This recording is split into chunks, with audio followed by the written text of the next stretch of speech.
Yo, what is going on, guys? Jack here, and today I've got for you guys a Football Manager 2015 tips and tricks video, and today I'm going to be talking about the new managerial style roles, the tracksuit and tactical manager, as well as talking about the different attributes associated with each kind of managerial style, explaining how each one will impact your influence as a manager within your saves, and hopefully getting you up to speed with my personal preferences in terms of how I like to set up my manager, but also providing you with a few little tips along the way. So in Football Manager 2015, you have two styles. You've got your tracksuit manager, who's your manager who's primarily focused in coaching, and you've got your tactical manager, who's more the guy who sits there with a clipboard in his hand, watches back old games, tries to work out what's going on. So we have these two styles, and you can see here you've got your coaching badges. These affect how many points you'll have in both attributes, and you've also got your past playing experience, which will also affect it. So if you have Sunday League and no badges, your attributes total is lower. In each bar chart here, you can see a number. These numbers can be taken down, and you can redistribute these points in different ways. The amount of points you have spare are listed below each category. You can't take points away from a tactical manager's kind of role and add them to the coaching attributes. So anyway, you've also got a slider here. This basically influences the kind of swing in terms of which points go into which area. So if I just do this and have tick the tick boxes, which basically will automatically put the points totals and your past playing experience and coaching badges kind of in line with the team you're managing, which I'd recommend for the most part. You'll see that you're able to kind of change the swing. So the way to imagine this is, as an example, say there are 50 points in total. There's more than that in this example, but say there's 25 points here and 25 points here for me to put in, and I have my style focus in the middle. It'll be an even split. If I'm a tracksuit manager, I might have 40 points to put into my coaching attributes and less to put into the tactical attributes. So this is what this slider does. It basically changes the swing in terms of where your attributes go. The better manager you are, the more often I'd say just stay in the middle, because it gets to a stage where most of the time, it's kind of unnecessary to have this many 20s, but I'll come on to that in a second. So anyway, what do these attributes actually mean? Well, I'm going to start off with the coaching attributes. The coaching attributes will have a direct impact on your role as a coach in your club.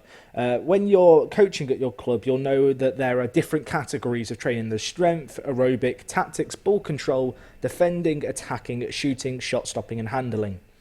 Now, these have different star ratings. If you've ever done your own coaching setup, you'll know that you have a list of all your staff down the left-hand side, and then you're able to basically choose who's going to take what session, and star ratings are provided down below.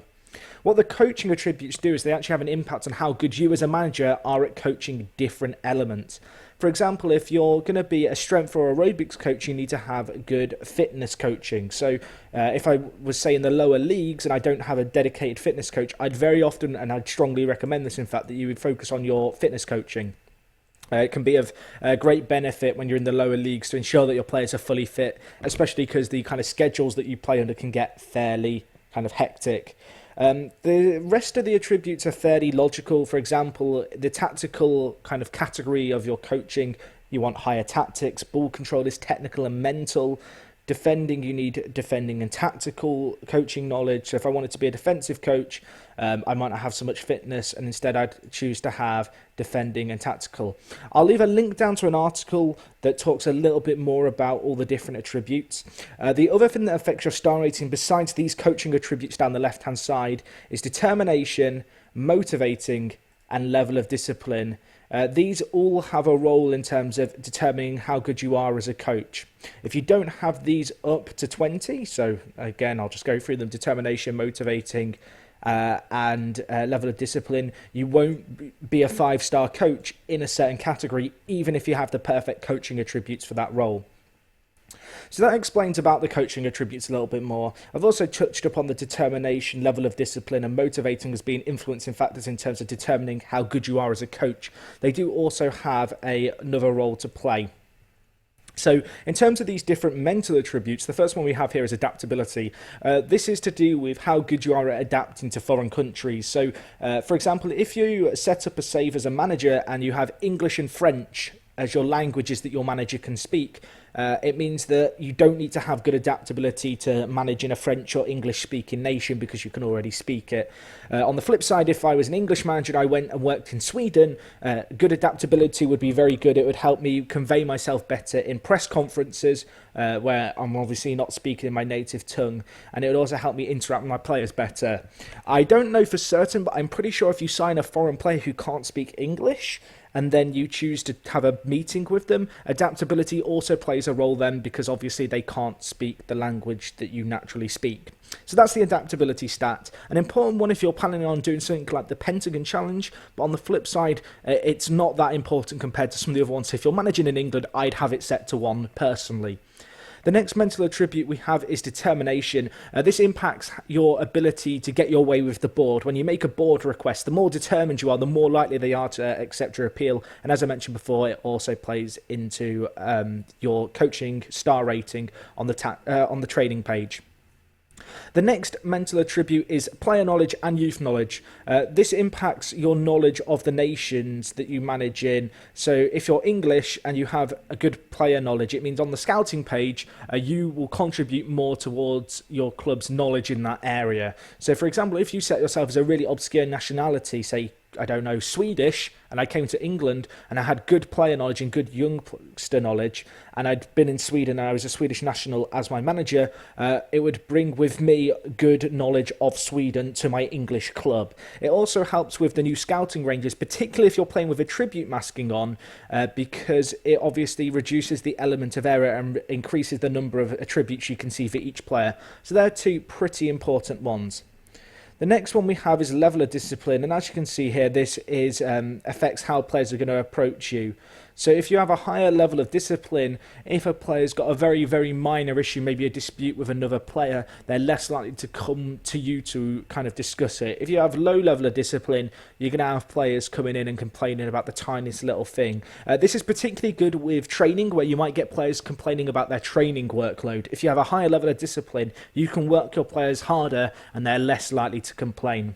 The next one is man management. This affects your team meetings and also how you interact with your players on a one-to-one basis. If they raise a concern with you, it affects how they might respond to different ways that you talk to them.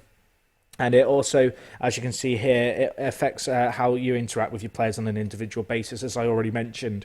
So that's another useful one. Obviously, some of these are more important than others. In the higher leagues, you have a lot more points to work with if you're going to be using the suggested kind of experiences, and it is kind of down to personal preference for the most part, but I would strongly recommend 20 player knowledge and youngster knowledge in most situations. Anyway, the last attribute is motivating. That affects your team talks as well as your training. I already kind of mentioned that, and it also affects team meetings when you first come to a club at the end of a season, when you're motivating your players for a final title push, or maybe it's that relegation dogfight. Motivating can be a very important attribute. So that's all the different attributes. As I mentioned, when you're a bigger team like Liverpool, the points distribution doesn't matter so much because you've got so many points to work with. As I said, by rule of thumb, I tend to lower adaptability and choose to focus more on youngster and player knowledge. But again, that is more just down to personal preference. I also like to have fairly good level of discipline. And furthermore, if I'm going to be being kind of a coach, what I might do is increase my level of discipline, motivating and determination by as much as I can. The other thing worth noting is these attributes do improve over time. You can study for coaching qualifications in-game now this year. If your club has not too many staff members, sometimes the board will decline your request to take on a coaching badge because they feel you're needed on the training ground. However, in most situations, you can go on training courses and you'll learn to improve as a coach, and it will increase your kind of coaching attributes across the board. Furthermore, by just playing the game, they will naturally increase, be it quite slowly over time. On the flip side, stuff like adaptability improves by being in a foreign nation. Player knowledge and youngster knowledge naturally improves over time. The longer you spend in a country, the more your player knowledge and youngster knowledge will increase of that country, but in turn also the player stats and the manager stats themselves will improve. So whilst I said you could have these in 2020, if you're planning on doing a long-term save, sometimes having it on 15 is good enough because those extra points can be better used elsewhere in something such as man management. So that's that. And then, as I mentioned before, really motivating is quite useful if you're in a relegation dogfight. Maybe you're someone who likes to holiday into the future, then take on a challenge. I'd strongly recommend in that instance focusing on your motivating stat as being one you might want to kind of focus on, but that will improve over time too. A lot of these attributes will just naturally improve. So anyway, that's that. Real quick, I'm just going to show you guys what happens if you create a manager and show you the training page so you can understand a little bit more about what I was talking about before. I've just got to really quickly basically invest the spare points elsewhere. So we will do that. And then once you've locked this in, this is now locked in for your manager career. You can view your attributes on your manager profile screen. It allows you to see how they change over time. It's quite a nice feature. Obviously, in the past, you could check your manager's record, stuff like wins, losses, all that jazz. Now in Football Manager 2015, you have these attributes. I kind of like it personally. It adds a bit more of a role-play game element of sorts to the game in terms of there is actually some character development, and it can be quite a fun challenge to try and get all your coaching attributes as high as you can, particularly if you're in the lower leagues. As I mentioned, in the lower leagues, I'd really recommend having fitness up as high as you can get it in terms of fitness coaching. That is a very big one, and as a result, having a fairly good determination, level of discipline, and motivating are also kind of important factors in that. So once your game's loaded, if you go to your manager profile screen here and then my profile, it'll give you an overview of your coaching attributes here. On top of that, you've also got the standard attributes which were available last year. These are just bars which move depending on how you do at your current club. So stuff like media handling, if you answer your board questions well, you can get that up to 100%. Stuff like tactical consistency comes with playing the same tactics. Hands-on approach involves not going on holiday and also not leaving so much stuff to your assistant. Managing finances is all about keeping your club in a healthy direction. The other ones you have here are handling, team discipline. That kind of feeds into how you handle different player situations. Loyalty to players and domestic player bias, of course, how long you stick with players over a period of time. And domestic player bias is kind of buying players and utilising players of the nation in which you're managing in. So anyway, one last thing I'll show you is just the trading screen. In this example, as you can see, I've given myself fitness and defensive coaching to the maximum. So now if you come to the coaching tab, it's under the trading section. This is the star ratings I was talking about. I'll link an article, as I mentioned, which talks about what these different star ratings actually mean. But as you can see here, the tactics and defending star ratings are 4 out of 5 star. Because I'm doing more than one, it's spread in more than one direction. If I untick one, you can see I now have 5-star defending coaching. So that's how the coaching system works. Different attributes affect your star ratings for different training categories. It's a very important element of the game, making sure you've got the best coaches for certain areas. Who knows, perhaps down the line I'll do a video covering this in a little bit more detail because it warrants its own video in itself. But anyway, hopefully you found this video useful. Obviously the new player and new manager kind of attributes are a little bit confusing to begin with, but hopefully this has kind of got you up to speed with exactly what each one means, what each one does. I'd be interested to know down in the comments. Let me know, are you a tracksuit or are you a suit manager? I want to get an idea of what kind of manager you are. I'm kind of curious to see kind of what different people are doing. For me personally, I'm actually kind of a middleman. If I was to go one way, I'd probably go with the tracksuit manager, but as I mentioned, leave what you are down below. Other than that, guys, if you have enjoyed the video, if you could smash the like button, if you could share it, that is fantastic too. Hopefully you did find this video useful, a real comprehensive, short, sharp guide on the new staff attributes. Thank you so much for watching, guys. Subscribe if you're new around here. And other than that, I'll talk to you guys in a bit. I'm out.